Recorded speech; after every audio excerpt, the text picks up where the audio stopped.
What's up? What's up? How goes it, YouTube fam? Fam? Is that a word? Fam? As you can see, I'm repping some new new Big Dill merch. See that? I'll take it off, give you a better look. Check that shit out. Focus. Focus. Yeah, oh, there we go. Come on. Almost. Almost there. Yeah, there we go. Stay focused, goddammit. That's the Big Dill merch. Some embroidered logo. Got my new trim today. My hair's all wild right now, but yeah. And it does have the back of it is a snapback, and there is the dad hat. But for whatever reason, when I made it, it didn't show me the back of the hat. Like, they never included the image. So I don't know if it's just a normal thing, or if it's also like this. I don't know. There's a dad hat and a trucker hat. I believe this is the trucker hat, which I like. It's comfortable. It's adjustable. There's also snapbacks if you're into snapbacks, and beanies. I need to figure out what's going on with the beanies. I didn't see them pop up in the store. They might just take a while to license and get in there, but I'll figure it out. And see where that at. I know there's a couple people that were asking about the beanies. Beanies, right? Beanies, that's what they're called. The winter hats. There's something else. Oh, I'm also going to work on phone cases. If anyone's interested in phone cases. And there was something else. I can't remember. I forget. Yeah, they added a bunch of... Once you make so many sales, they add a new... Like, you unlock a new unlockable fucking thing that you can go into and make stuff. So new items, basically. You unlock new items. And, like, hats included, so... Let's see. Until you can't replace your old hat. I still got him. He's right here. I'm still going to wear this one to work until the spring, and then this thing is just, like, dirty and disgusting. But it you know, it fits work because I get dirty and disgusting at work, so... In the springtime, I'll get a new one of those for work. But this is going to be my streaming hat and my going out in public looking nice hat. You know, looking fly as fuck. So if you guys are wanting to make one, I am going to I'm going to look at pricing for the hats and see where they fall. I know shipping is kind of fucking expensive, so I'm going to lower the prices a tad. Like I said, and I said this 100 times, I'd rather make it cheaper for you guys and not make profit, and I'd rather have my logo out there, you know, promoting, basically. So that's more important to me than making money off merch. And I've only made, I haven't made very much money, so yeah. So if you're interested in merch, check out the store in my YouTube description, which I'll actually put the link in here in a second. I'll do shout outs here in a second as well. Let's see.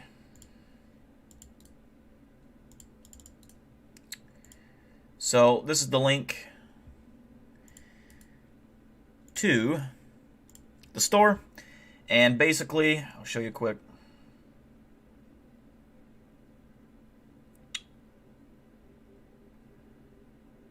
Or will I? Oh yeah, there we go. I was like, I had a little moment there. I couldn't remember what I was doing. So you go to the store. There's the hat. That's the one I got, the trucker hat. And I think the other one's that, yeah. And there's also the snapback. But I think if you want to look at the hats accessory, you go to accessories, hats.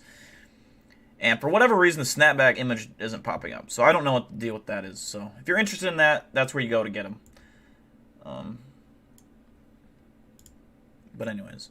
On to shout-outs. We got Nick Oxenford, Flamin' Warfer, Darkish Newt, Val, sorry. Ryan Tremblay's here. Ivan. Ashers. Shadow Ranger. Let's see who else. Lyden Ross, Yellow Teeth. Coco. Giga Mad Max. Pamela, welcome back, Pamela. How you been? Julie, And Lighten95. Hopefully I did not miss anyone. If I did, let me know. Oh, Texas Oil Boom. Sorry.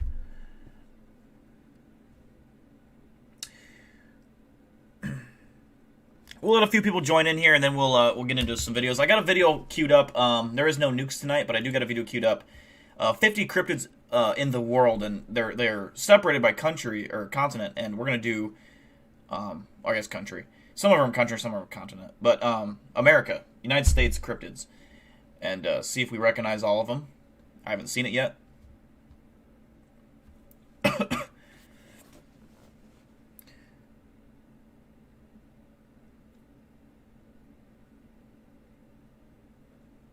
Yeah, Astros, I think the last time, Monday I streamed, you were live streaming a podcast or something. I saw you were streaming something on your Twitter. I can't remember what it was. Is that a PS5 controller? It is. It is a PS5 controller. I have no PS5. I have a PS5 game and I have a PS5 controller, but I have no PS5. So, yeah. I mean, I don't know. I mean, I would get one. I guess. I'm a PlayStation guy, but there's really no games that I really want to play right now. The new Spider-Man game I kind of want to play, but that's about it. How about that channel I sent you? What channel? If it's a local 58, then probably not. I looked at it a little bit. I didn't really find it like I don't think everyone would. I don't think numbers would do well if we watched it on the channel, basically. If that's the one you're talking about.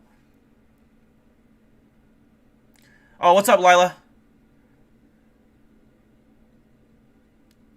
You snuck in there. Your logo probably blended in with someone else's. I'm sorry.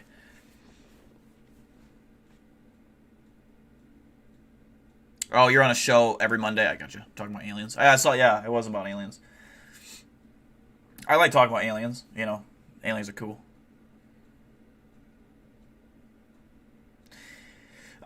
Yeah, Cyberpunk looks okay. It looks okay to me. I think games like that, the hype usually ruins it for me, honestly. I'd rather be an underrated, like, fun game. I don't know. The hype is like everyone playing it.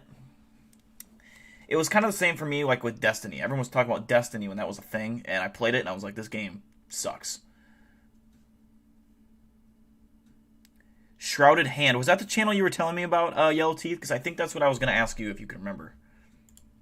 I'm going to pull it up just in case, so I don't forget.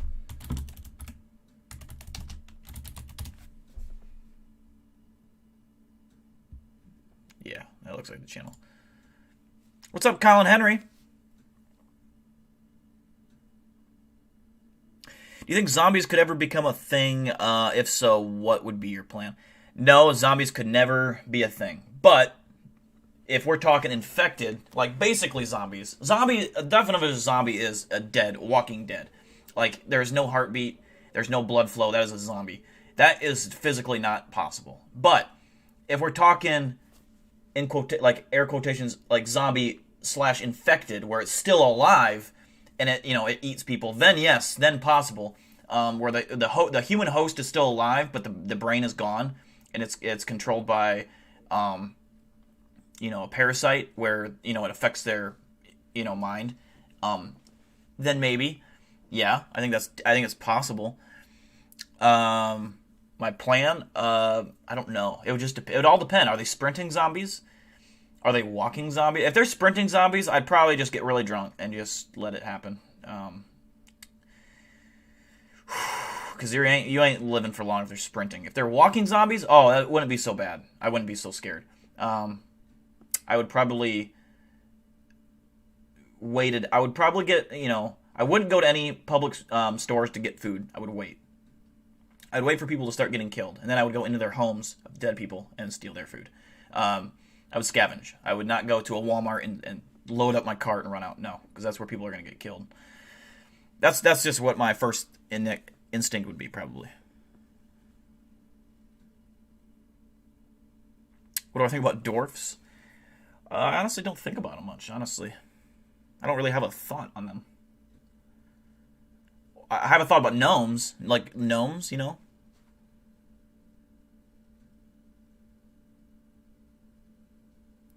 Yeah, if you live like out in the country, you'd be set. Like that would be awesome. I live in a city, so there'd be a lot of people. I'd let a lot of people die off. Because there'd be a lot of idiots that would die off real fast, so that would be nice. And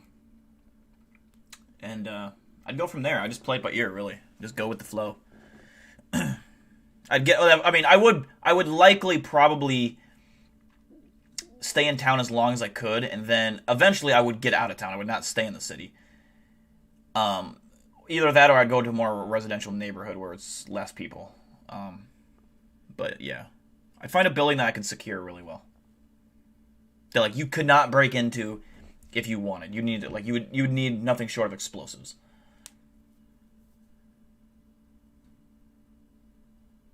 Oh yeah, I was saying the only dwarf I know is Dakota, but he doesn't come around anymore.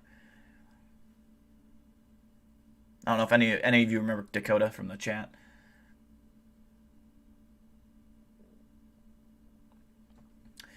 Yeah, and that's the other thing. Going up north where it's colder would be beneficial. I think the ultimate plan for me would be to go survive in the woods, like in the wilderness. I think I could do it. I think I could survive off the land.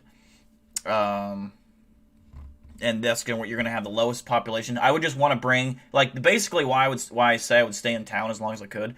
I would stay until I could find a vehicle, full of gas, like a van or some kind of large, like basically some kind of large van, and I would drive. I would just stack it full of survival shit, food that could last me quite a while, pots, pans, sleeping materials, clothes, warm gear, wet gear, stuff, just everything. And I would go to some random location if I couldn't find family, and then ultimately just live off the land and just not even be bothered. I'll be a fucking a tree dill, I'll be up in the tree, just fucking sleeping.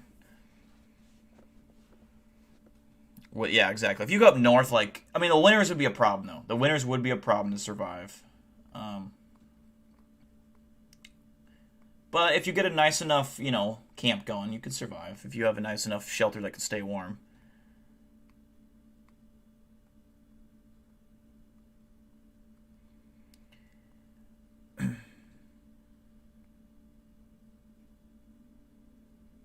But anyways, I think we're going to go ahead and get started with our first video, which is the 50 cryptids in... What is it called? 50 cryptids... It's called 50 cryptids in the world. In the world. It should be of the world. Anyways. I don't really know what this video is. I just thought it looked interesting. It has it labeled by every country/continent. Also weird. It says America, but it should be North America. But... We'll watch America. It's kind of a long video, but we're just going to watch the America part. See what cryptids we got. Most of us are from America. If any of you want a specific country shown that where you live, then let me know. Let me adjust the auto here.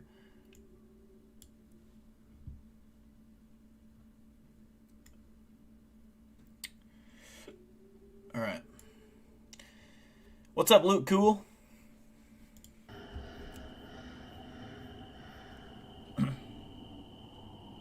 Cadborosaurus is a sea serpent in the folklore of regions of the Pacific coast of North America.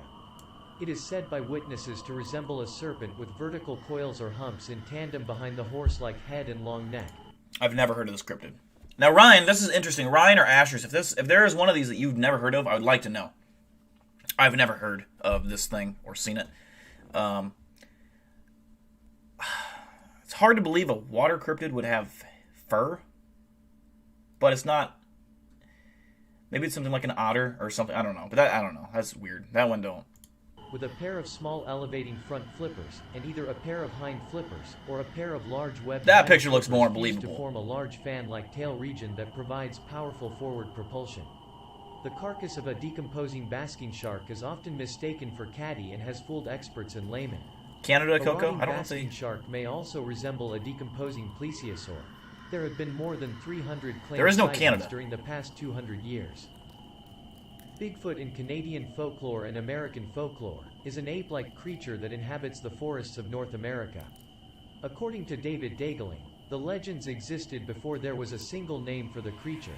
They differed in their... I'm pretty sure I've heard of Bigfoot before. I think Yeah, I think I've heard of Bigfoot. Sasquatch, yeah, right? Bigfoot and Sasquatch are the same thing, right? I'm kidding. There might be people that actually think I am joking. I am very much joking. Details both regionally and between Canada is fake. families Canada in the is same fake. community. Ecologist Robert Pyle argues that most cultures have accounts of human-like giants in their folk history, expressing a need for some larger-than-life creature. Bigfoot has become better known and a phenomenon in popular culture, and sightings have spread throughout North America, but specifically in Windber, PA. Rural areas of the Great Lakes region and the southeastern United States have been sources of numerous reports of Bigfoot sightings, in addition to the Pacific Northwest. The debate over the legitimacy of Bigfoot sightings reached a peak in the 1970s, and Bigfoot has been regarded as the first widely popularized example of pseudoscience in American culture. Various explanations have been suggested for the sightings and to offer conjecture on what type of creature Bigfoot might be. Scientists typically attribute sightings either to hoaxes or to misidentification of known animals and their tracks, particularly black bears. The Wendigo is a mythological creature. I think it'd be so easy, at least for me, to identify the difference between a bear standing bipedally and a Bigfoot. Like, it just... Like, maybe if it's far, far away and you only get to see it for a glimpse, okay. But if you're, like, within 50 yards and you see a bear walking through the woods, I mean, the snout, the way it walks, they don't walk like a stride. They don't, like, you know, like a human does, like, I'm just walking. They walk with their arms up like this, you know, and they're waddling. Like, their back is straight up and down. I mean, there's no... I don't know. To me, it would be easy. But, I mean, it just depends on certain circumstances, you know, that might factor into visibility or, you know, whatever. But I don't, yeah, the amount of black bears that probably do get misidentified for Bigfoots are probably an insane number, I would have to imagine. Creature or evil spirit from the folklore of the First Nations Algonquin tribes based in the northern forests of... Before we get into the Wendigo, we already know what this is, but Val asked a good question. Bigfoot versus bear, who would win? And we're going to assume it's like a grizzly bear, like the biggest bear on planet Earth. Which, I don't know if there's a bigger bear than a grizzly bear, but whatever. Or, okay, let's just say fucking grizzly bear. I know there's a polar bear, but grizzly bear versus an average of North American Bigfoot? That's a really good question. I'm not sure. I'm not sure that the Bigfoot could kill... I don't think a Bigfoot could kill a bear. I really don't. So, I think a bear would probably be better equipped to kill a Bigfoot. It has teeth, claws. Bears are like walking armored tanks. They are... thick. They have very, very thick hide. They're hard to wound. They're hard to kill, especially with like anything short of a high-powered rifle. They can take a lot of damage. They are fast, strong, just giant, and they probably weigh over 700 pounds on average. I would assume for a grizzly bear, if not way more, like 1,500 pounds or something. So the chances are they probably weigh much more than a Bigfoot, which is problem number one. Two, they're probably just as strong and powerful as a Bigfoot. So I would say a grizzly bear would kill a Bigfoot. I would. If they had to fight to the death and there was no escape, I don't think a Bigfoot would ever be foolish enough to even fuck with a bear. I think a Bigfoot could hold its own much better than a human could, obviously. But if it was a fight to the death in a cage match, the bear would ultimately win, in my opinion. Now, if we're talking black bear, different story. Black bears are much smaller than grizzly bears. And I think a Bigfoot could have a much better chance there. Do the Bigfoots have tools, weapons? You know, that might change something. But even if a Bigfoot has like a rock, it ain't gonna kill a grizzly bear. Grizzly bears are hard to kill. I mean, Jesus Christ. Now, if we're talking like, you know, spears or something, that maybe. Bigfoots are strong.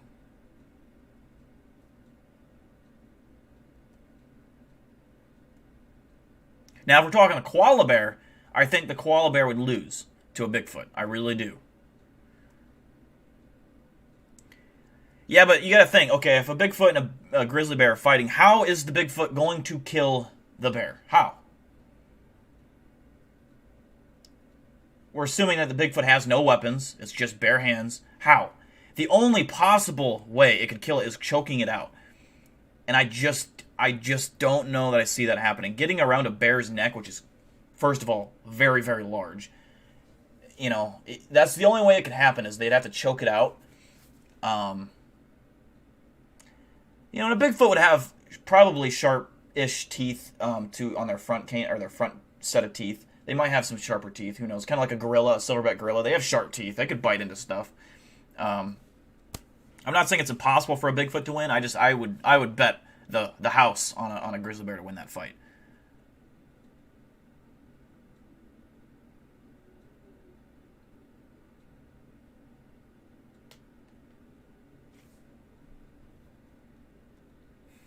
Black bear go snap. Yeah, I think a Bigfoot would probably beat a black bear. Like, I think a Bigfoot could easily choke out a bear. Like, I think a Bigfoot is strong enough and big enough to choke out a black bear. But then again, do Bigfoot even have killing instincts like that? Do they even know, you know, what would a Bigfoot do? I mean, I don't know that a Bigfoot would even know to do that, because they're not predators. Or they're not believed to be predators anyways. So, would a Bigfoot even know how to kill? You know, it's different. You know, obviously the way it would want to fight would be to, like, if we're talking about, if we look at how other gorillas fight, it's using their hands to just literally beat the shit out of whoever they're fighting. And gorillas do bite. A Bigfoot probably would be able to bite in self-defense, and they would just use their powerful arms as just, you know, beating the shit out of something. And they could possibly beat a bear to death, maybe. A black bear, sure, yeah, I think they could. Grizzly bear, I don't know. I think the grizzly bear would get onto the Bigfoot's arm, and at that point, you're only hitting with one arm, and the grizzly bear. I mean, grizzly bears can take bullets to the forehead. I mean, they can take some damage. So I don't know. It'd be a good fight, I think.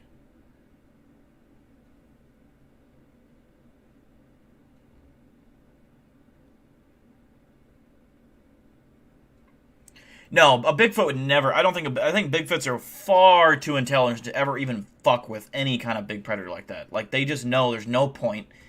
The only way a Bigfoot would ever get in a fight or a standoff with an animal like that was if there was babies involved. Like, you know, a baby Bigfoot had gotten, you know, or the bear got too close to their infants or whatever, and it was a territorial dispute. Infants involved, maybe then. I think Bigfoots would probably throw rocks. Maybe sticks, small trees at bears. I don't think they want to mess with it. Same goes if they encountered a tiger. You know, if they encountered a tiger, I don't think Bigfoots would want any part of a tiger. And I would, again, a tiger, which is, like, let's say the Siberian tiger, which is a very scary fucking massive cat, I would want to say the tiger wins that fight. I really would. Tigers are better killers than bears. They're just as strong. In terms of, like, their upper body strength is off the charts, incredible. Their jaw, once they bite down, you're not getting it off. I don't care if you're a Bigfoot or not. You're gonna have to rip flesh with it. So there's very few things that could fuck with a Bigfoot. Very few. And I think a tiger, you know, a male lion. Not that I don't think that a male lion and a Bigfoot would ever encounter, but the three things I think on land animals, like predator wise, would be like a fucking a bear, tiger, and a lion. I don't think anything else could really. A male lion. I should preface a male lion. Male lions are significantly bigger. But anyways, that was a random thing, but we'll go on and see what we got else here. Canada and in Wisconsin. Nessie would murder them both, yes. Described as a monster with some characteristics of a human or as a spirit who has possessed a human being and made them become monstrous. Its influence is said to invoke acts of murder, insatiable greed, cannibalism, and the cultural taboos against such behaviors. The creature lends its name to the controversial modern medical term Wendigo psychosis, described by psychiatrists as a culture-bound syndrome with symptoms such as an intense craving for human flesh and fear of becoming a cannibal. In some indigenous communities, environmental destruction and insatiable greed are also seen as a manifestation of Wendigo. The Wendigo is so weird to me. I never know really what to think of the Wendigo in terms of description. Because when I think of Wendigo, I think it closely related to the Skinwalker in terms of looks. That's where my brain automatically defaults to. But imagine you were in the woods at night. Let's say you're camping, you got up to go pee. You know, it's 3 a.m., and it's kind of, there's a light fog rolling across the ground.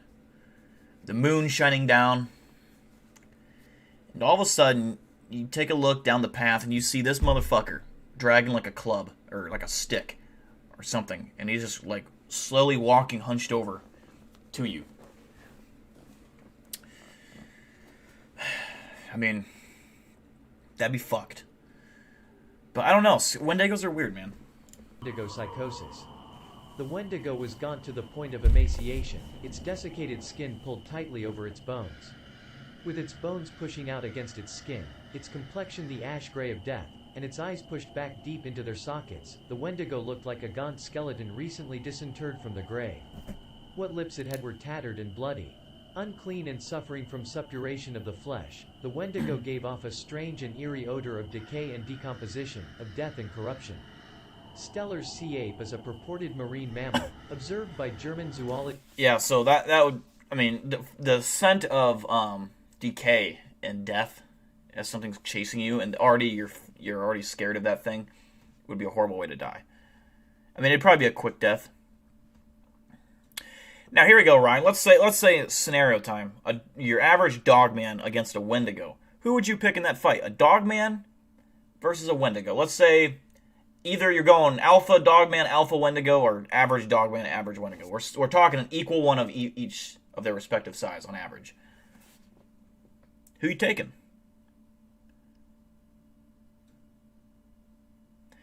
That's kind of what I was thinking, Ryan. Is like the whole like Wendigo thing. The reason why it is so weird to me is because I can never, like... If it was a real thing, I don't think it's a creature of the earth. I think it would have to be a mystical, like a spiritual entity or something. Because it just not really... I don't know. I don't really think it's that realistic. But if we're talking in said scenario, who would win? Wendigo all day. Wendigo for sure. Wendigo. Ryan says Dogman. Wendigos are demonic. CEO of Corn. I like that.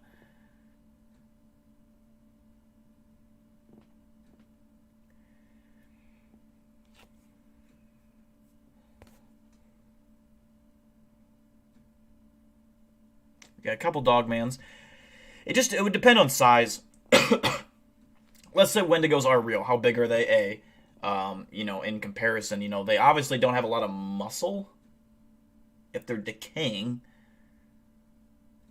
So in my mind, it almost seemed like they'd be a chew toy for a dogman, who's a living, breathing, strong creature that would just literally tear the fuck out of it. But I mean, who knows? Who knows what the fuck a Wendigo is? I know there's a lot of theories, whether it was originated or came out, started out as a story, like kind of like the Rake. I don't know the starting point of the Wendigo. I don't believe in the Rake as a real thing. I think the Rake is a what do you call it? Creepypasta.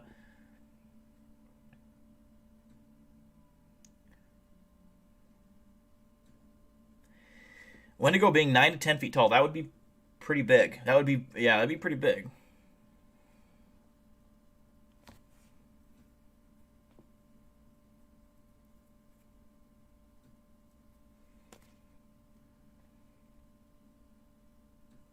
It's we got a pretty slip though. There's a lot of Wendigo and Dogman answers here. I like Davion, your answer. Yes, the physicality I think would be with Dogman. I agree with that. I think Dogman would be stronger, faster, but who knows? Like, I don't know what the Wendigo possesses in terms of power. I mean, like I said, I don't believe it's a natural creature of this earth. So, let's just pretend for a second, or imagine, open our minds, that it is a real thing, and let's say it is bigger than at least 7 foot tall, and it's a predator. I don't know.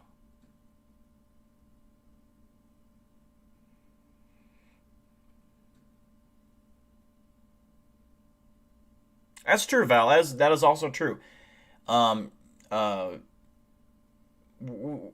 it is real, we don't know what powers it could possess. It could fucking have some witch-like fucking, powers or some shit. Who knows? I don't know. I like the Wendigo is like one of those cryptids that falls in the line of like 50-50. I'm not sure if I believe in it fully yet. I'm not fully on board. There's a lot of questions I have in terms of legitimacy. So it's one of those I just don't know enough about. Like every time you hear someone say, "Oh, a Wendigo sighting," they're all so all over the place. They're never like a common theme with them, like hardly ever. And a lot of these stories that you hear of sightings, I straight up don't believe. I can usually tell when a story is like scripted and it's like it's just meant to be a creepypasta. But they're like, oh, it's like they're giving every single detail of the creature. Like usually when you're in a situation where you come face to face with a creature that scares you, like something, especially something you've never seen before, you'll remember a lot of it, but you will not. You will forget a lot of what happened, and you won't even be able to pay close enough attention if you're scared, which you would be. Fear takes over. Once that adrenaline starts pumping, everything becomes blurry. Everything becomes almost slow motion, but blurry at the same time, and it's go time. You're in survival mode. You've switched over, and you wouldn't remember every detail. I mean, some people are different. I just don't think the average person will remember every detail. So when you hear these encounters with like, oh, he had blue and green eyes, and he had 3 cuts on his face right below. I mean, the fuck is the thing doing? Staring at you like face to face for like a solid minute? You have time to like examine over? I mean, come on. Let's see what else we got. The Stellar Sea Ape, I think I've heard of this one, but I don't know anything about Stellar on August 1741 in Alaska. The animal was described as being around 5 feet, or 1.5 meters long, with a dog-like head, long drooping whiskers, an elongated but robust body, thick fur coat, and no limbs but for 2 tail fins much like a shark. He described the creature as being playful and inquisitive, much like a monkey. After observing it for 2 hours, he attempted to shoot and collect the creature, but missed, and the creature swam away. However, Stellar had made his account seen a before dog he had man? ever encountered a fur seal. The Thunderbird is a legendary creature. If it was a prop, that'd be American still pretty people's fucking history scary. and culture. It is considered a supernatural being of power and strength. It is a Thunderbird, one of my favorite cryptids. We got him here in Iowa. There's a lot of weird things about the Thunderbird, and they actually show the plane. I always say the Thunderbird is described to be the size of a plane like this. Now, I don't think it's this big. I think this is an over-exaggeration of how big it is. I think the Thunderbird would be closer to the size of this actual plane. It'd probably be like a Thunderbird. I think in my mind would be like 4 times the wingspan of a bald eagle. Like it would be very, very big, and the biggest bird probably on planet Earth. I'm not sure how big Condor's wingspan is, or whatever that one is called, but I would assume it would be bigger than that. 4 times the bald eagle's wingspan, which is massive already. About the wingspan of a prop propeller plane. I think they'd be nocturnal. Otherwise, you'd see them all over, but I don't know. I do believe in this one 100%, though. I think some Wendigo would be able to run up as fast, up to 40 miles per hour, despite the malnourished appearance. I feel like their demonic nature would make them very hard to kill. Very possible. I think if the Wendigo, if we're talking, is able to do all these things, that's why I always go back to, I don't think it's a physical thing. I don't think it's a physical being. Maybe it can either manifest itself into a physical form that is intimidating and whatnot. But if you had something that was like flesh hanging off of it and like bone exposed, going up against a dog man who is a fully fledged muscle killing machine, it would be a chew toy. It'd be a chew toy for a dog. But that's just based on just raw physical power. Like I said, if the Wendigo has some kind of abilities that I don't know about, that would throw a wrench in the tables, or a wrench in the plans. But I don't know. There was a Thunderbird killed in Arizona. Ryan, don't they have pictures of like dead ones? I know I'm thinking there's a pterodactyl picture, but there's also like a picture of them holding a giant fucking bird, and it almost looked like a crow, like a giant crow. And I don't know if that was ever debunked or if that was an image that still to this day holds legitimacy. I'm interested. I know you know what I'm talking about. It's just a big old, like a Polaroid image or something of them holding out this big giant black. It looks like a giant crow, like huge. And that almost looks like a Thunderbird. But I don't know if that was ever debunked as like being a condor or whatever it's called. I forget the whole wordage of that name.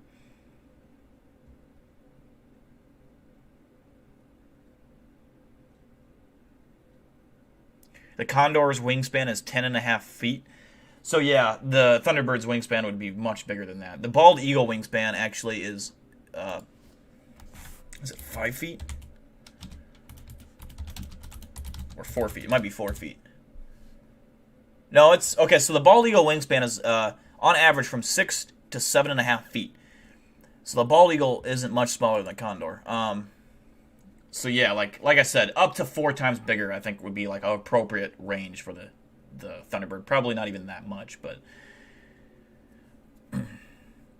is a Thunderbird a predator? I think it would be. I think any bird is that is of size is a predator.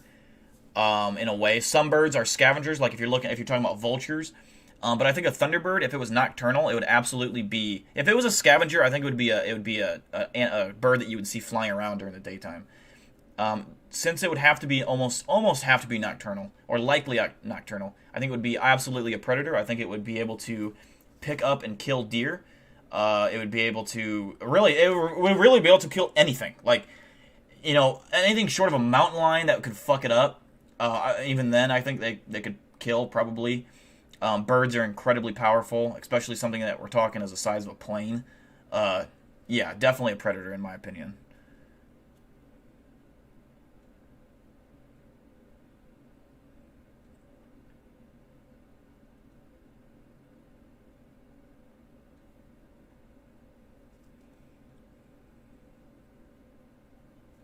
Yeah, no, I'm aware the Thunderbird has never been found. I know that. I know it's never been found. But there's alleged images of back in the day a large bird being held up in front of a camera, and I don't know if that picture was ever debunked as fake. I know it's never been proven to be real. I understand that fully.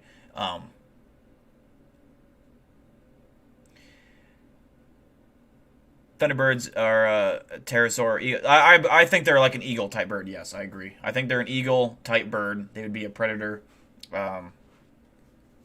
Something that big though would have to sustain its food source off larger animals, like killing mice and stuff owls, for example, go after wouldn't do. It would have to kill larger animals, possums, raccoons, anything that get its claws on really that size or bigger, anywhere up to probably deer, if I had to guess. I don't think it's built like a pterosaur, like a pterodactyl pterosaur, like a dinosaur bird. I don't think that. I think those might still exist, but I don't think it's like that. I think those are we're talking prehistoric. We know once lived. Could they still be around? Sure, yeah. I think those are more unlikely to still be around than a Thunderbird, though.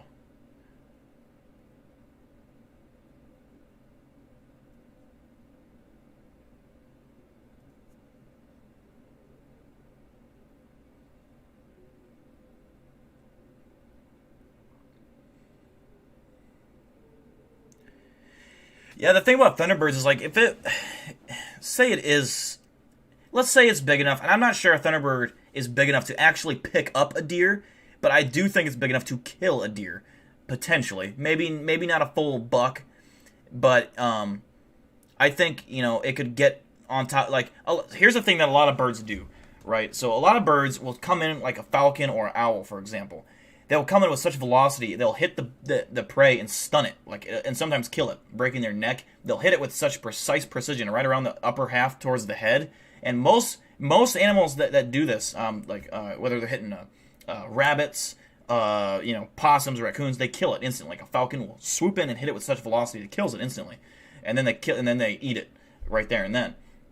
And the Thunderbird could have a similar hunting tactic as that, where it swoops down and for larger animals and does that. Who knows? Birds all have similar characteristics when you're talking about big birds. Bald eagles are not as much of a land-based hunter. They will scavenge for sure, and they will kill smaller rodents still. But the bald eagle is designed through evolution to hunt fish. That's what they're designed for. Their webbing on their feet and the texture on their feet is meant to grip, and their claws are meant to grip slippery items, so slippery things such as fish. Whereas the golden eagle is not designed the same. The golden eagle is designed to kill land-based animals because their claws are meant to dig into flesh and kill, rip and shred. The bald eagle can do that. I mean, it can, but it's just not as easy for like a bald eagle as it would be a golden eagle. especially important. But let's move on. Let's see what else they got to Frequently say. depicted in the art, songs, and oral histories of many Pacific Northwest coast cultures. In Algonquian mythology, the Thunderbird controls the upper world while the underworld is controlled by the underwater panther. Carrying 2 elephants. That's a little bit absurd. The Thunderbird throws lightning at the underworld creatures and creates thunder by flapping its wings. Stories of the Thunderbird were based on discoveries of pterosaur fossils by Native Americans. In American folklore, Chessie is a sea monster said to live in the midst of the Chesapeake Bay, similarly to the Loch Ness Monster. Over the years there have been many alleged sightings of a serpent-like creature with a plesiosaur, part of its basically. body. Although there are alleged photographs of Chessie, there is no genuine evidence of its existence. I think when you're talking about any cryptid like this, whether you're talking about Chessie, Nessie, any of these, where they had the long base, you're talking about a plesiosaur. There's not like a different version of it. They're just a plesiosaur, and they could be living all over the place. They would definitely likely live in the deeper depths of the ocean, but they would have to come up to the surface at points to feed, especially because when you're talking about a cryptid that's in the water, especially something that's large, this goes for any large predator in the ocean, they have to hunt near the surface. That is where the prey live. At least prey big enough to sustain the energy needed and required for an animal like this. So they would have to be to the surface where, hence, you would get sightings from. But who knows? What we don't know is their diet. How often do they need to feed? How good are they at conserving their energy? We don't know. And this is I don't know what prehistoric phase these came from. I can't remember off the top of my head. Basically, the dinosaurs were around, or it'd be post or pre, whatever it is. These things could have easily survived, I'm sure, in the ocean somehow. Their life finds a way. It will. These could have survived the prehistoric days, and they could still be around today. And who knows? Maybe I'm sure there's not a lot of them. Otherwise we'd be seeing them more often, I would assume. But it makes you wonder why we haven't documented these. We've had so many people in the ocean filming, and then again, the ocean is so large. It's like trying to even though as these are as big as they are, it'd be trying to find a needle in a haystack. It'd be near impossible. That's like trying to find one great white shark, and you have no idea what ocean it lives in. You have no idea, what area, like what part of that ocean it lives in. It could be anywhere in that ocean. Say if you narrowed it down to the Pacific, it's like go find that great white shark in the Pacific Ocean. It'd be impossible. It would be like without a tracker or something. It'd be near impossible unless you knew where it lived, or you knew its breeding patterns or something like that. But I'm saying you don't know anything about it. It's just you just have to go find it by scuba diving and sending down fucking equipment to find it. It's just not possible.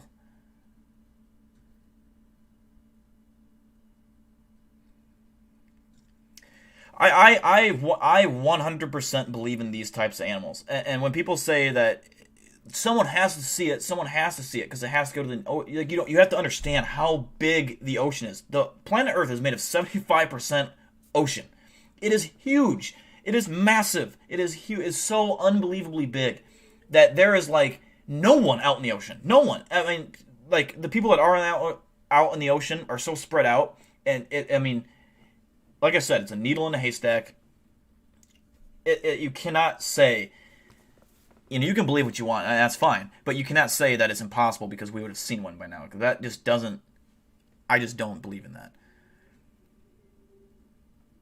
The ocean is scary. I agree with Colin. The ocean is fucking terrifying. Water is terrifying in general. Texas oil boom with another great point. Undersea cave systems, very possible. There is actually a theory that there are underwater caves that connect opposite parts of the world. They actually even show this in the Godzilla movie. I think the first one, most recent series, like with the new Godzilla, where Godzilla uses like tunnels under the through the planet and can get to the other sides of the world. That's how he can travel so quick when he needs to get to different parts of the globe. And in the movies, it's like, well, people are saying, well, how does Godzilla, swim from China all the way to the Gulf of Mexico? Like, but he has systems. He knows. He's smart. He's intelligent. He knows where he's going. He knows how to, Animals don't need maps, man. They just have instinct. Go explore the ocean, Dill. Do it for the tube. I would definitely go explore. I don't know. I don't know if I'd be a boat guy. if I had to go out and see, like, for more than, like, 4 or 5 hours, I don't know if I'd like it. I like boating. I like being on boats and stuff, but, like, going out at sea would be pretty awful, I feel like. I could do, like, a day, I think. I could do a day. Like all day, sleep, wake up, and then head back. I could do that. Like, so, like, let's just say a day and a half, max. I don't think I would get seasick, though. I don't think so. The Hollow Earth theory. Yeah, the Hollow Earth theory also would play into it a bit. Which is kind of the tunnel system. That's kind of the Hollow Earth theory. Where a lot of creatures could be from the Hollow Earth. That is another possibility where there is a whole other world inside of our current world. That's, who knows? Greenland sharks can live up to 600 years. Yes, there actually, wasn't there one that was just found that was like 825 years old or something like that? Or maybe it was 625, but I thought it was like 800 years old. I thought. I could be wrong, but I swear to God it was 800.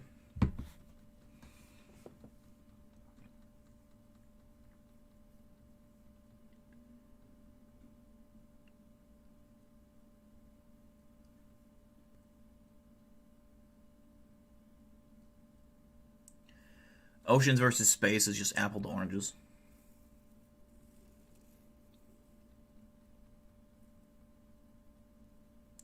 The whole, like, this thing with the Hollow Earth theory is there's so many unknowns. There's so many unknowns to make, like, I definitely believe in the Hollow Earth theory. I definitely believe in that. I think it's possible. I don't have I believe there's a core. I believe there's a Hollow Earth. I'm like, either's possible. I don't fucking know. We don't know. Like, no one knows.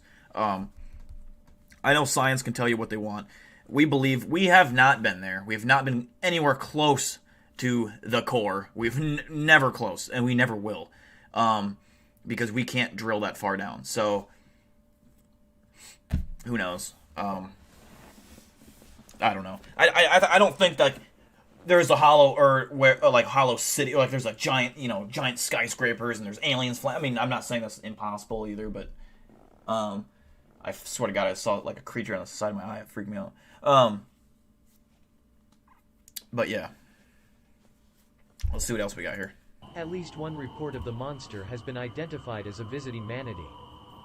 In Georgia folklore, the Altamahaha is a legendary creature, alleged to inhabit the myriad small streams and abandoned rice fields. According to the Brunswick News, the legend has its roots in Muskogee tradition. An alligator gar has been proposed as being a possible identity for recent sightings attributed to the creature. The Bear Lake monster is a being appearing in folklore near Bear Lake. The myth originally grew from articles written in the 19th century by Joseph C. Rich, a Mormon colonizer in the area, purporting to report second-hand accounts of sightings of the creature. In recent years, the monster is considered to be a tourist attraction. The last reported sighting of the monster was in 2002. Not all descriptions of the Bear Lake monster agree, but one team of folklorists stated that it is reported to resemble a serpent, but with legs about 18 inches long on which it marauds along the shoreline. In the folklore of South Carolina, the lizard man of Scape Ore Swamp is an entity said to inhabit the swampland of the region.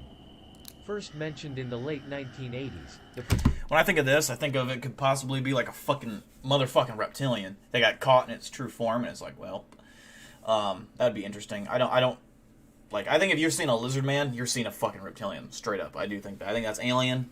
Oh, I'm sorry, not alien. Not alien. To us, technically, it's alien, but we're an alien to them. Technically, yes, it would be alien, technically. But, I think reptilians are of this world. I think they originated from Earth. I think they've been here at least for a very long time. So I don't think reptilians are from different planets, in my opinion.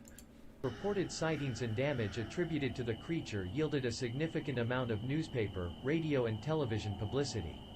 Researcher Ben Radford states that this is a compelling story, but several important aspects wither under skeptical scrutiny.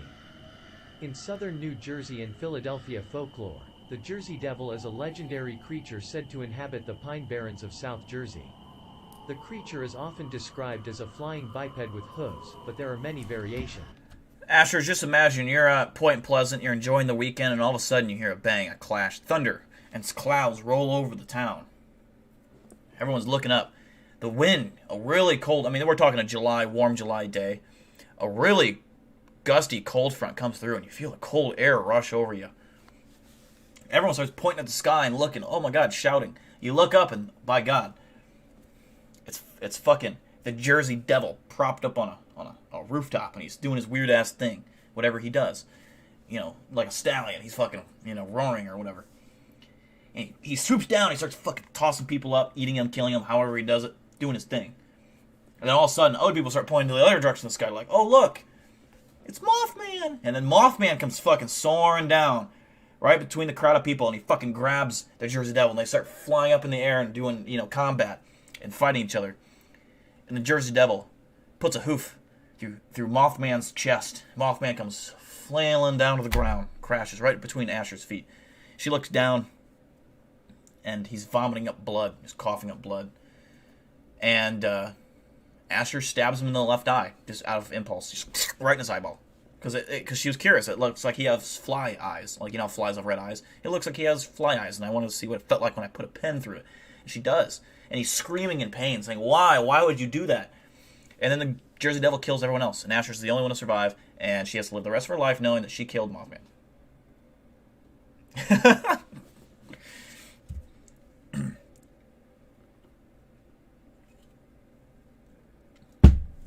Spider prostitutes from Japan, okay.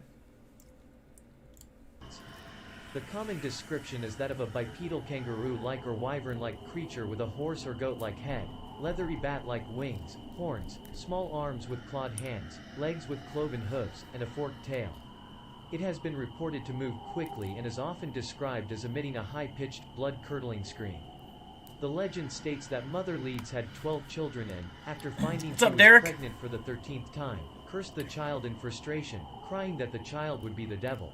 Praying mantis. I don't know anything about the praying mantis was in people. labor on a stormy night while her friends gathered around her. Born as a normal child, the 13th child changed to a creature with hooves, a goat's head, bat wings, and a forked tail. Growling and screaming, it beat everyone with its tail before flying up the chimney and heading into the pines. In Arkansas folklore, the howler is a creature said to dwell in the Ozarks. According to tradition, the creature is bear-like in shape with a gray-colored, shaggy coat. The Fouke monster is said to have been seen in Fouke in Miller County, in Arkansas, during the early 19th. That artist did this cryptid dirty. I mean, imagine being like, God, I can't wait for the people to talk about me on YouTube channels. You know, Bigfoots are all, like these Fouke monsters are all around a log, a campfire. Like, God, let's see what they're going to do on us. Let's see what the picture they use. And then they open it up and the video starts, and then their picture comes on right here. They're like, what the fuck? You know, that's not what we looked like. I mean, they make us look like cracked out fucking goddamn pink eye apes. Like, goddamn. That'd be embarrassing to be a Fouke monster. Jesus. Stupid cryptid. 1970s. The creature was accused of attacking. What cryptid would you want to see the most? I would definitely want to see the Bigfoot the most. That's the cryptid I would want to document up close and encounter. Just because that is a dream of mine. That would be, you know, I would almost rather do that than win like $1 million. Just like, and I'm saying I'm talking crystal clear footage, damn near fucking undisputed proof. I'm talking like that kind of footage. Like he walks right by me. He does a lot of motions and things that prove that it's not an animatronic or a guy in a suit. You know, I'm talking. I know it's real, but I want everyone else to know it's also real. Of the biggest piece of footage ever recorded, and I'll be famous. I'll be in museums. People will talk about me, and then I will be killed 2 years later by the CIA, but they will blame it on a paint can accident where I slipped off the ladder, and I landed on the paint can and broke my neck. That's how it will go down, and that would be awesome. Of the creature were concentrated in the Jonesville Boggy Creek area, where it was blamed for the destruction of local livestock. Later, sightings were reported several hundred miles to the north and the east of Fouke. The monster may initially have been created when misidentified bears were seen, and some of the purported tracks may have been forged. The Honey Island swamp monster is described as bipedal, 2 meters tall, with gray hair and yellow or red eyes, and accompanied by a disgusting smell. Okay. The first claimed sighting was in... Well, we can't rule out that it's not Colin. Okay, so far. 1963 by Harlan Ford, a retired air traffic controller who had taken up wildlife photography. After his death in 1980, a reel of Super 8 film showing the creature was found among his belongings.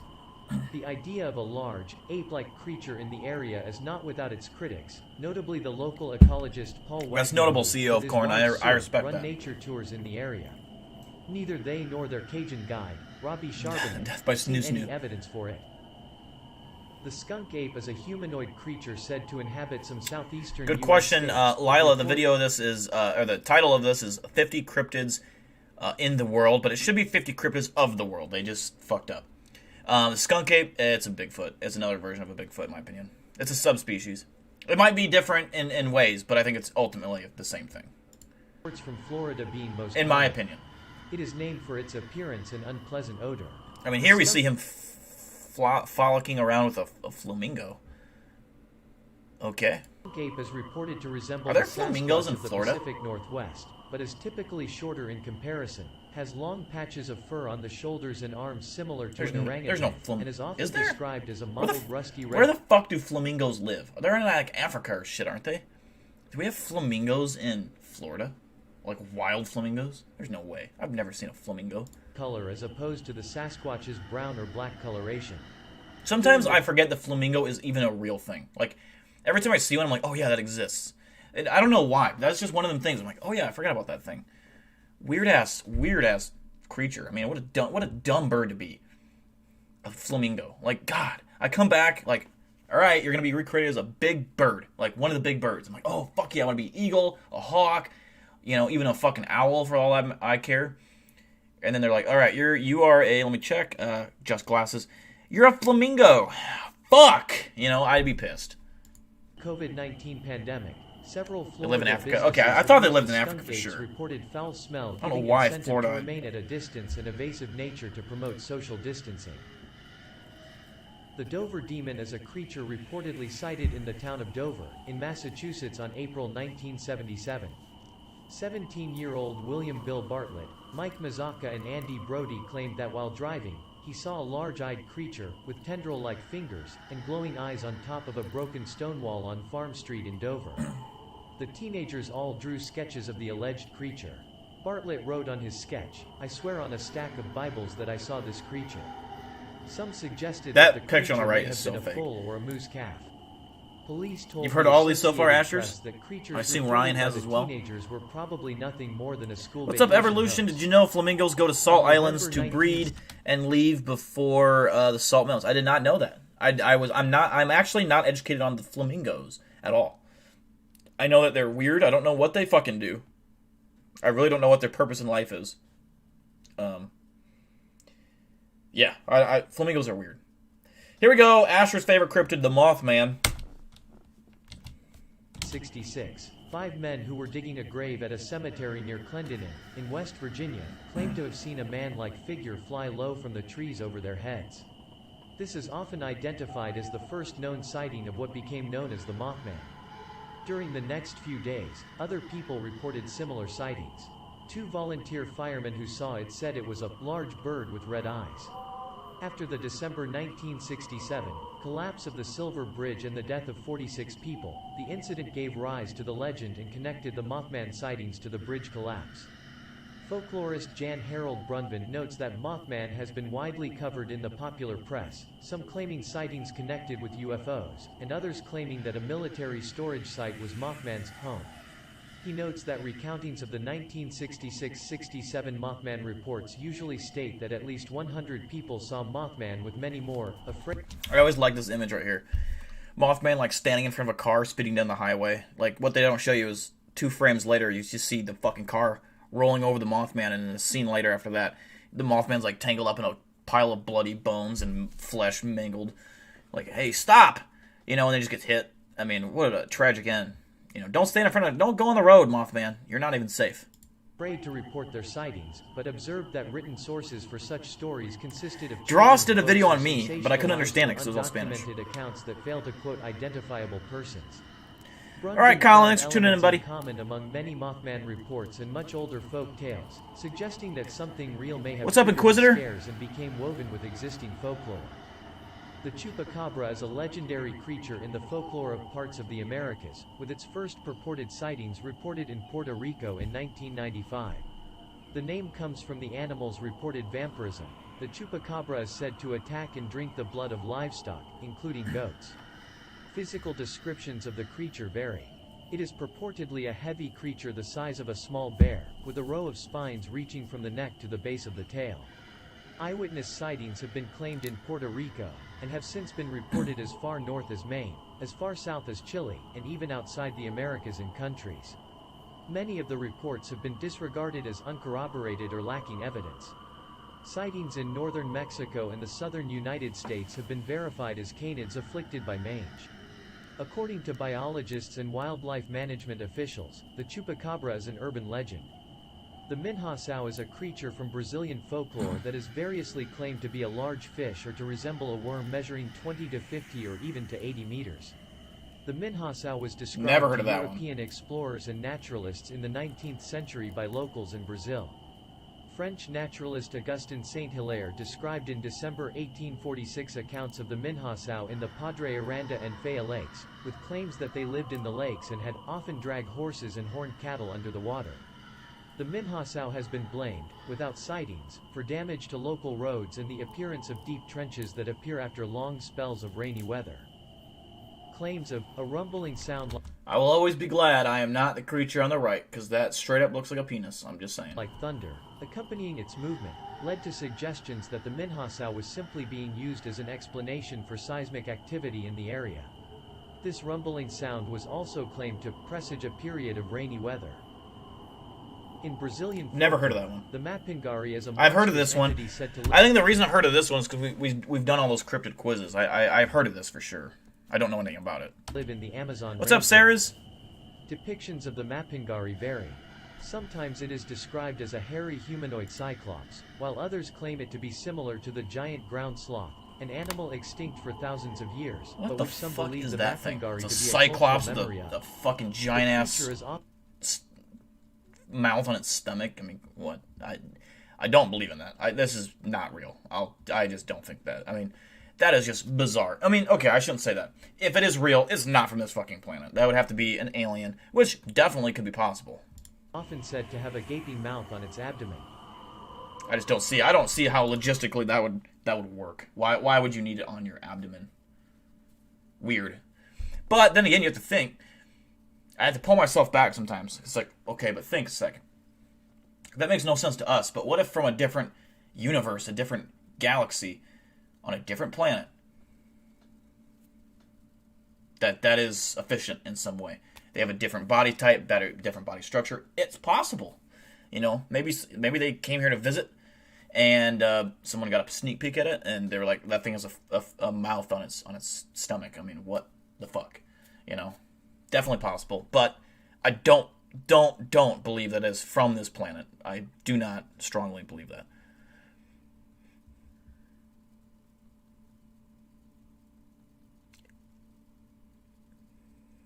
If you have a mouth on your body, on your stomach, it's less work for your body. Yeah, kind of. But how, like, if you have a mouth, okay, you're gonna have, like, how would you have room for your spine? Like, if you're gonna have a spine, your spine's gonna be in the way of said mouth. You know, like, I mean, and maybe it's a smaller mouth, or it's a really large creature, so its mouth is bigger than ours. But like the spine and the rib, so you're not gonna have a rib cage to protect you from anything. Definitely odd. Definitely odd. But you could always have a different bone structure. Bones build up. You know, there could be always different ways. Maybe you don't need a rib cage for some fucking reason. I don't know. If you're gonna travel here, you better have one.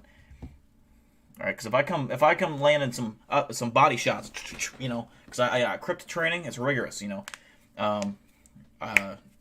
when I do go on my hunts, I will be fully trained in hand-to-hand combat, and you know, hitting body. Cryptids hate body shots, and I specifically train for Bigfoot. So when you're hitting Bigfoot, you know, you're gonna go lower, higher, and then you're gonna hit another couple lowers, and you're gonna try to hit a kidney shot. The Bigfoot, you hit him in the kidney shot, it's gonna drop him.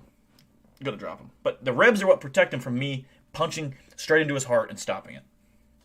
And this cryptid, I'd kill it. It's straight up. If if it came in my backyard, I'm hitting body shots for the win. Maybe I'll hit a couple face shots, maybe an uppercut. I might land a good solid right hook, but other than that, it's done. I love body shots. But yeah, like I was saying, in all seriousness, the anatomy structures would be completely different for a lot of creatures. But what's odd to me is, like, you talk about tall whites. Tall whites are very humanoid. Very humanoid, which, for those who don't know, tall whites are aliens that are like the master class of aliens that I believe, and there's a lot of evidence to support this, by the way, that they have been living on our Earth with us, with high-end government officials, at Area 51 at one point, now wherever they've been moved to. For a long time, they've been living there, and they are very humanoid. They have a nose like us, a mouth like us, eyes and ears like us, hair like us, hands, feet, everything. They're just a lot taller. Their body structure's a tad different. Everything about them is a tad different. They're not exactly the same, but they are very humanoid. And so you gotta wonder if they're living in the Andromeda Galaxy, which is the neighboring galaxy, which is where they're from, supposedly, which is very, very, very far away. There's got to be other humanoid creatures out there, so maybe, but why? How do humanoids, bipedal, two-legged creatures? It's weird to think about. It's weird.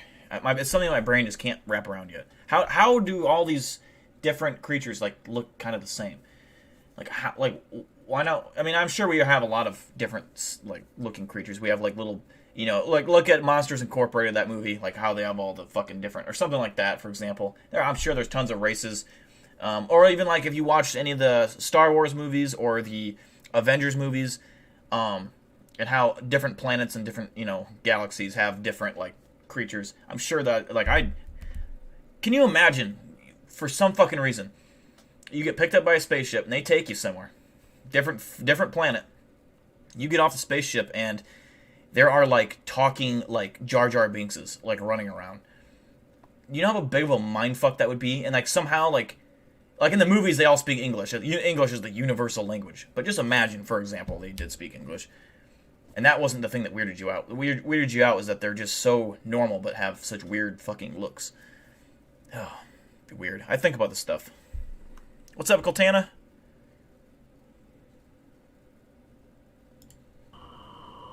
Africa.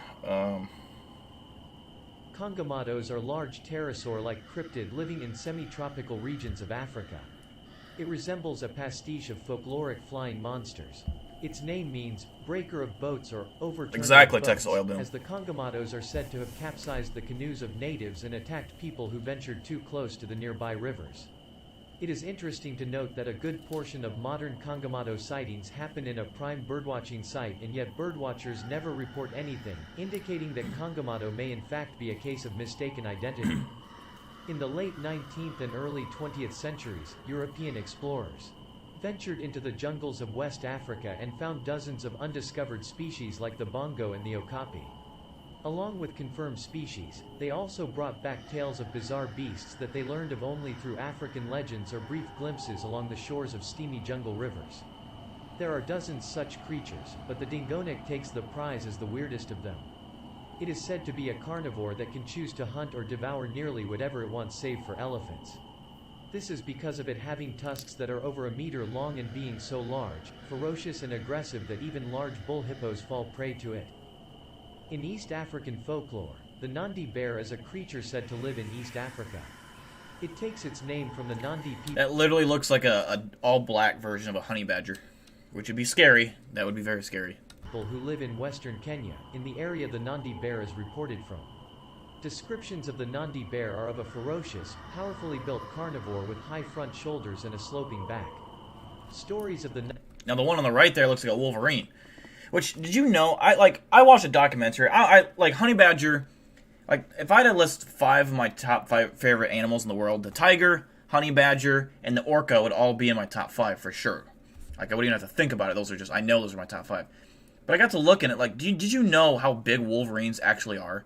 They are huge, they're way bigger than the honey badger. They're like fucking the size of a goddamn, Labrador dog, or kind of like that. They're thicker, They're just as tall. They actually kill moose, like live moose, not just feed on dead ones. They kill them. They grab them by the throat and they just hang on until they die. I mean, they're huge, and they have longer legs. Like they actually run, like gallop, where a honey badger kind of waddles.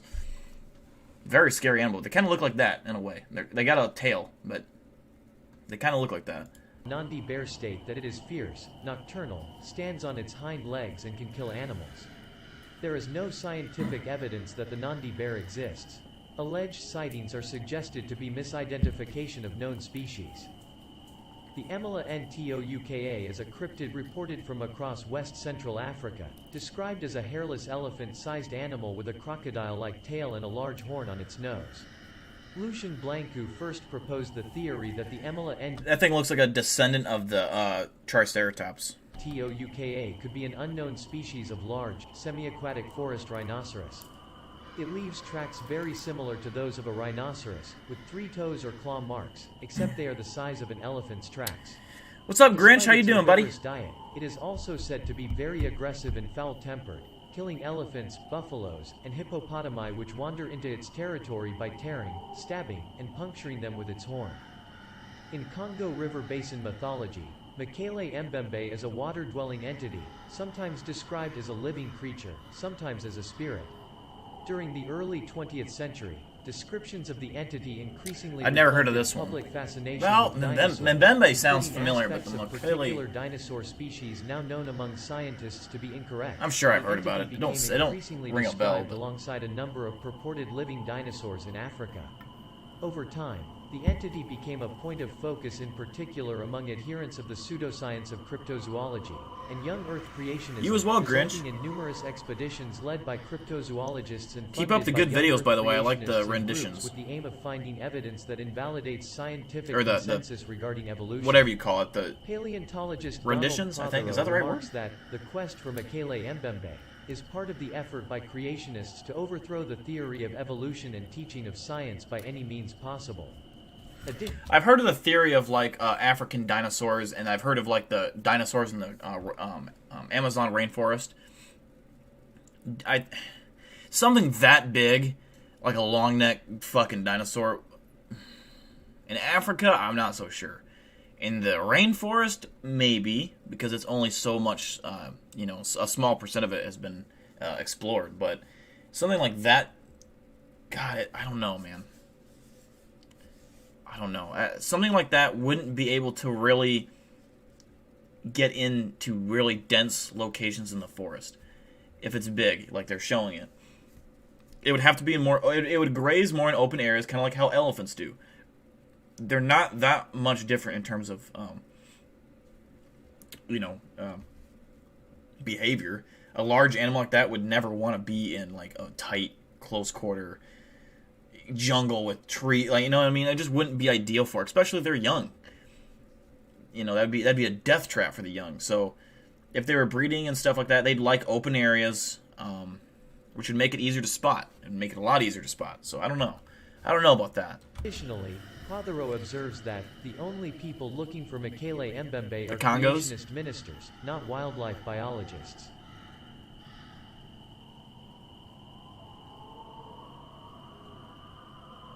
In New Zealand folklore, the Waidoriki is an otter-beaver-like creature.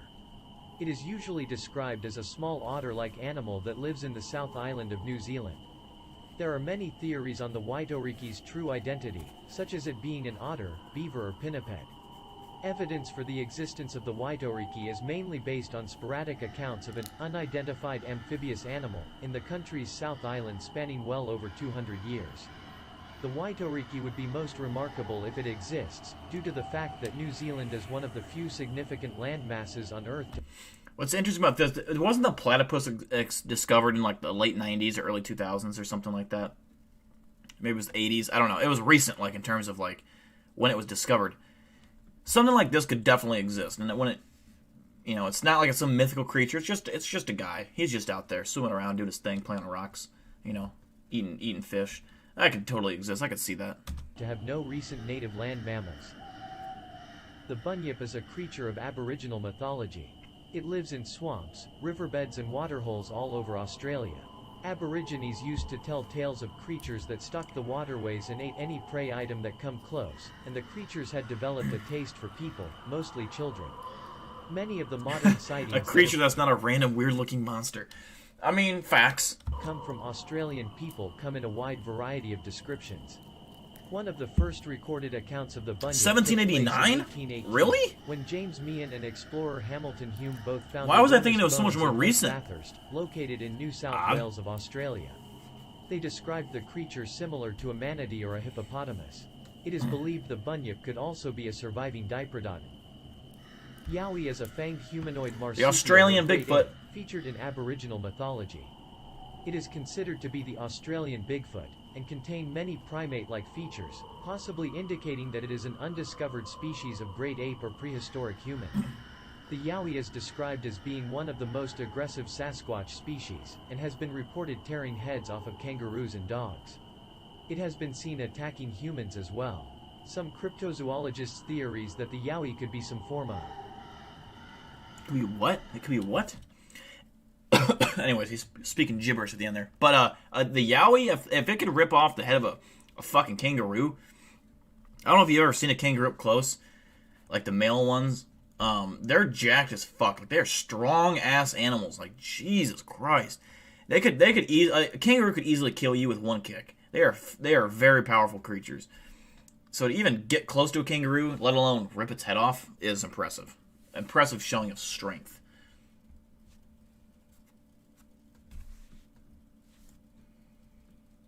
Now what we're going to do is wind down a little bit. We're going to play some creepy music. If you guys got any questions about cryptids, about UFOs, aliens, anything like that, now's the time to ask. We have Ryan and Asher's in the chat, who are cryptozoologists. They can help answer questions if needed. So go ahead and ask questions if you got them. There is something on my hat. I keep seeing it on the corner of my eye. By the way, if you just joined... There's a fuzzy. This is the new Big Deal merch, new hat that I just added into the store. This is the trucker hat. Get the logo up close. Embroidered. It's legit. It's not some shitty fucking hat. It is legit quality. It's got the mesh in the back with the adjustable snap thing here. So yeah, get that if you want, if you're into hats. Otherwise, all the other merch is in the store. Now let's get into some cryptids. Again, let's see.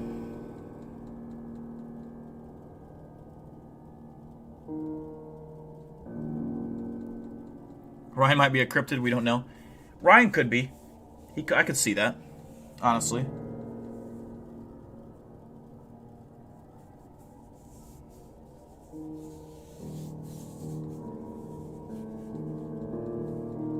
You pet a baby kangaroo and it would not let me stop for a good 40 minutes.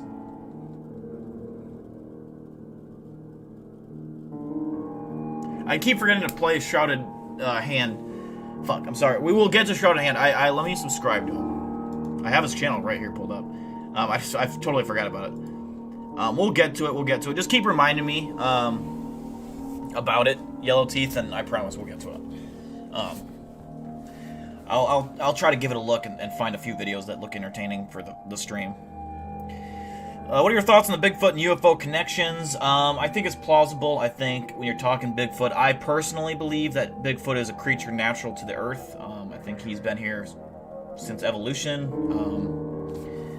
You know, I don't know. I know there are a lot of coincident or sightings where, either coincidentally or not, there's a lot of UFO reports coming with Bigfoot sightings. I don't know why. If that's just a coincidence, is it? You know, are Bigfoots from a different planet? Definitely possible.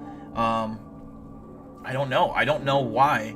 And I know if you go to like Skinwalker Ranch, for example, there's a lot of cryptid sightings there of all kinds, and including UFO sightings. Why? I don't know. I really don't know.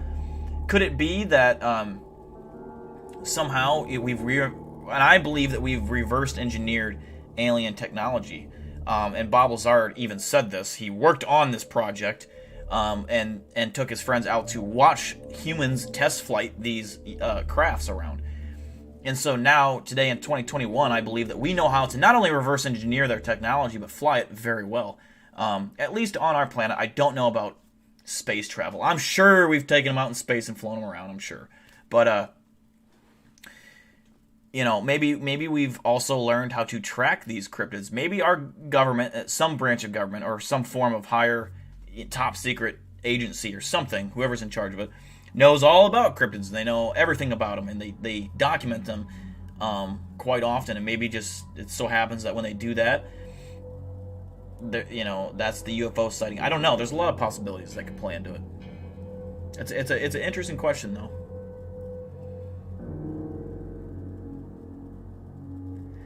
I wonder how long it takes a kangaroo to get buff. I think kangaroos, like, maybe it's females that get bigger, but usually it's the males that get bigger. Let's just say male for the argument's sake.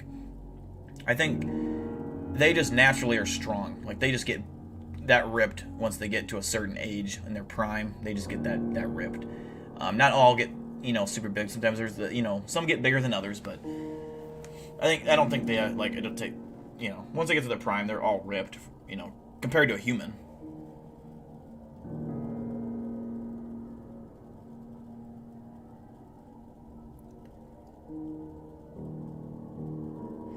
Ryan Tremblay is 4 subs away from 1,000. Let's get Ryan Tremblay, A Whisper to a Scream Cryptids podcast, to 1,000 subs, like right now. Let's just get it to him. That didn't make any sense. Let's get him to it. I'll put the link to his channel. Go ahead and subscribe if you haven't already. He does talk about cryptids. He is a cryptid zoologist.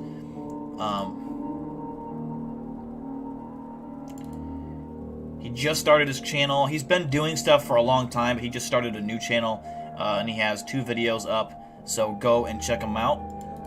Go and sub. We just need 4 people. I don't know if YouTube Live updates the subscriber count. I can't remember. It might be every 24 hours. I can't remember off the top of my head. But go and subscribe if you haven't already. Just click that link. Just hit subscribe. It's a channel I'll probably be on at some point. Ryan here in chat, the Whisper to a Scream Scripted podcast. He is also obviously the owner of it, so you'll see a lot more of him on that channel. Interesting question, Valor. 80% of UFOs that we see man-made. I don't think so. I wouldn't want to. I don't know how many actual aliens are flying around in them, and saucers or their crafts. I don't know. I think that grays are active. I think grays are the ones. I don't think tall whites need to. I don't think tall whites just go flying around. I don't think they need to. They're more like the guy behind the computer with the plan. They're kind of like the guys that sit at the desk and kind of give advice and direction. The grays, however, like Paco behind me, I think are the ones that do fly. They conduct research, experiments, abductions, safe abductions, by the way. I don't think abductions are a thing that you should be scared of. If you are ever abducted, I strongly believe that you will be returned safely to where you were, unless it's like a rogue fucking alien or some shit. I think you'll be returned safely. You're not, no harm done to you. Some people have been mentally stressed from it, and some people claim to remember it, and their memory comes back and they are haunted by it. And that could be just a side effect that they're not trying to hurt you, but I don't know. It might be 50-50. I think we fly them more than you would think. Who knows what we're doing with them? What I wonder is who else is in on it? Who else knows? What other countries? Are we the only country? I find that hard to believe. I would assume that tall whites have made contact with more than just the United States of America.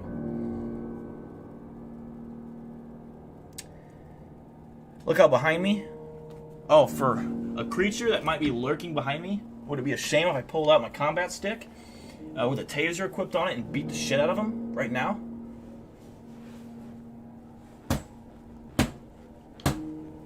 Hit him right in the crotchal region? That would suck for him.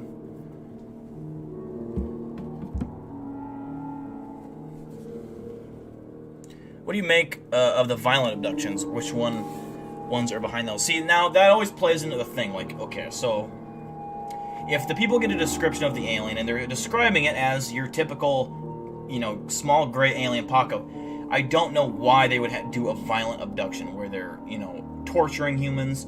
Maybe that has happened before. Maybe before there was an agreement. We're like, hey, we're not doing that. You're not going to allow you to torture humans. But then again, I could totally see our government being like, hey, I don't give a fuck. Like, because the government doesn't really care about us, let's be honest. And I could see them being like, in exchange for your information and technology, we'll let you study our species. Do what you want. I could see them not giving two fucks. I don't think tall whites would be totally cool with that, but they might be so intelligent that it's beyond our belief that's like it's for the greater good. I don't know.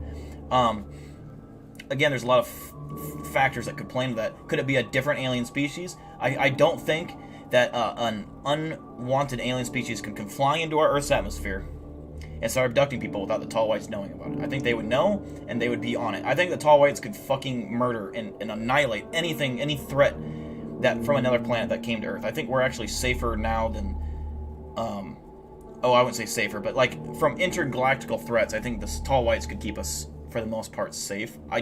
They have the power to sustain energy from their own sun. Think about that. Like they know how to control their own solar system's sun. And that's like to the point of like a stage 5, class 5 species, which we're class 2, and or class 1, and getting to class 2 is where we're starting to learn space travel and how to navigate space and manipulate time. So that's still, we're still millions of years from that, but that's if our Earth can survive, which I don't think it will. I don't think we ever get to that point. I think we die as a class 1, Earth dies, mission failed.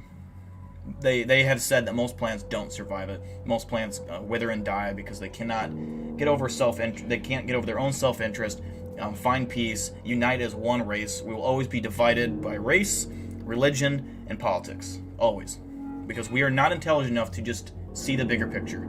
We're not intelligent enough. They must look at us like we're some idiots. Like, when you're seeing this whole Trump versus Biden thing, whatever side you're on, and you're getting angry because of this and that, and everyone's getting angry and fighting. People are dying over this. Religion, same thing. They must look at us like these animals, like just animals. We look at monkeys fighting over territory and killing each other because they just crossed too close, and that's like, wow, that's excessive. You didn't have to like break his limbs and eat him alive. But what's so different than what we do to each other? We are a savage race, unintelligent. We are not that smart. We really aren't. So I don't know. It's interesting. What do you think grays look like? Like that. I think they're close, give or take. They pretty much look like that. They're about 4 feet tall, and they have large, black, beady eyes, very large. They have an elongated skull, and they have longer arms than what we do. Their arms go like to their shins almost, and a lot of reports like below their knees. And yeah, they. That's it. That's really all they've been described as, and that's like very common without sightings. Like, Hollywood did not come up with this design. Like, Hollywood didn't come up with this design. Everyone's just using it. That is how they've always been reported as. Like, before movies were a thing. Hollywood may have made it popular, but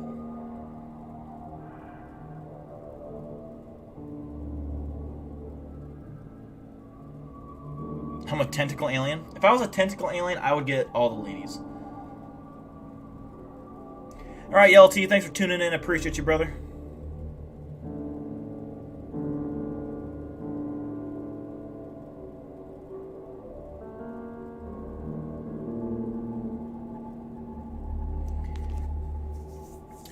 The Skinwalker. So the Skinwalker video was fake, and unintentionally, but I have never encountered an actual cryptid that I know of. The only time I've encountered something that was legitimate, I don't know what the fuck that is, was if you go to the first Skinwalker video I did, like the Skinwalker investigation, where I think it's called Return to Skinwalker Forest, which, by the way, there are sightings there. There is some weird shit. That is a real thing. I went there, and in the footage, you can actually see me capture something behind the bridge peeking out at me, and it's some kind of creature. It could be human. This was like at 10 or 11 o'clock at night. Even could have been closer to midnight. And it was just straight up watching us. When we circled around to get a better view through a patch of woods, because I was scared it was going to be some guys like shooting up heroin or some shit, and they had guns. We went to see behind that pillar through the wood line. There was nothing there, so we came back because it was that first video that we shot was flooded, very flooded down there. So we had to come back and avoid the water, go through and go back, and we investigated the area, which you see on camera. We were walking up to it. There was nothing there. So, and if it was a human, we would have seen them leave. We did see people on the trail, but there's a group of people, and they all had flashlights, and they were fucking around. They were not like, I don't think it was related.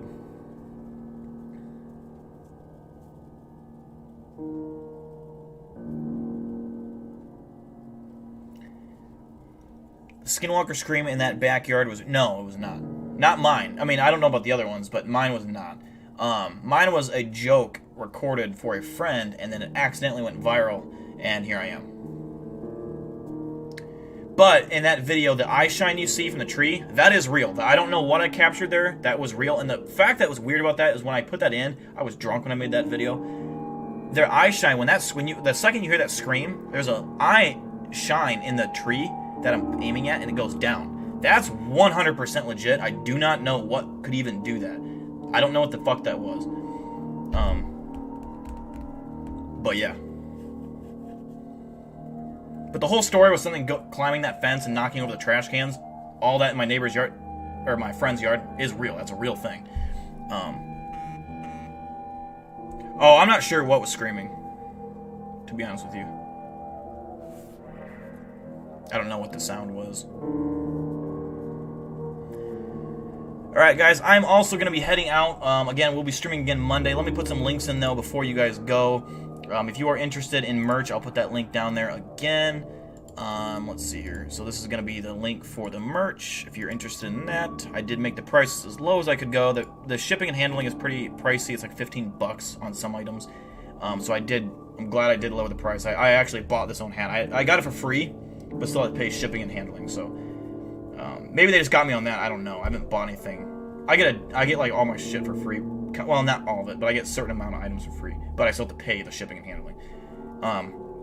Follow me on Twitter if you haven't already. If you want updates on when the stream's starting, when I go live. And I do make other content on Twitter, so follow that as well. And let me see what else I got here. If you're interested in helping out the channel, there is a Patreon I have set up where you can donate as little as $1 a month, which you know, $1 even goes a far great ways. So if you're interested in helping out, you can do that. If not, that's okay. I appreciate views just as much. So up to you. But without out the way, guys, I will see you Monday night. The Big Deal hat. I'm gonna be wearing this every stream. I swear to God, I'm excited. But yeah, guys, stay safe, stay warm if you're in the colder northern climates. If not, I hate you and I'm jealous.